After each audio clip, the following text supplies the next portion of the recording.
Guys, good morning po. Dahil nga po may nagtatanong sa akin kung ano daw po talaga yung dahilan ng paghihiwalay ng mag-asawa o magjowa, magpartner o kahit anong relasyon. Meron po akong 6. Sinulat ko nga po dito sa papel kasi nga po, sa may naman nagtatanong, karamihan po kasi yung pinag-uusapan about sa bakit dami naghihiwalay sa panahon ngayon po ay ang dami talaga naghihiwalay. Ito po yung karaniwan dahilan kung bakit naghihiwalay ang mga mag-asawa. Number 1, selos. Yung selos po kasi pag dumapo sa atin talagang magagalit po tayo kasi sa atin na halimbawa yung jowa natin, yung mister natin sa atin na nangako na, engaged na o kaya kasal na kayo tapos maghahanap pa ng iba. Doon naman po papasok yung pride. Kasi po pag ma-pride tayo, medyo maingay po dito sa pesto ko kasi maraming baka dumadaan.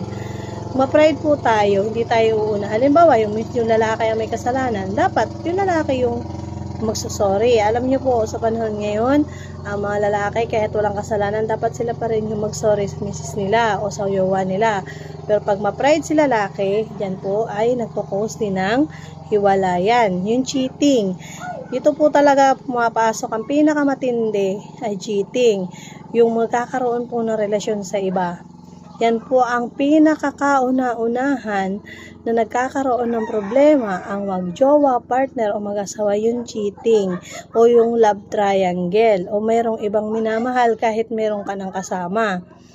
Ngayon, kung ikaw bilang hindi ka tapat o loyal sa iyong kinakasama, nagkakaroon po ng problema. Siyempre, pumapasok yung selos, nagkakaroon ng pride. Yan po yung cheating, ang pinakamatindi. Sa alam ko kasi karamihan na naghihiwalay ay dahil sa love triangle. Okay, ang pang-apat po ay walang time. Karamihan po kasi pag walang time, ako na-experience ko, pag wala kang time sa mister mo, nag-iisip sila ng masama, naghahanap sila ng kukumport sa kanila. Kaya kailangan kahit malayo ka, kahit may pinuntahan ka, kailangan mo pa din na magkaroon ng time, mag-update ka, tawagan mo siya, kontakin mo siya. Pero meron po sabi, ay kahit naman na kinukontak mo, ang update na yan, ano lang yan, kunwari lang. Pero, meron babae, yan po ay nasa mister nyo na o jowa nyo. Kung kayo ay hindi totoong mahal, hindi po talaga kayo, yan, hiwalayin kayo o kaya maghihiwalay kayo kasi po ang babae nagdadala ng pamilya pero yung lalaki yung pundasyon. Pag mahina ang pundasyon, matutumba gaya ng mga bahay, mga haligi, matutumba po yan. Okay, tampuhan. Sa tampuhan po kasi ganito. Pag may tampuhan kayo, nandyan na rin yung siyempre nagtatampo ka, iinom ka.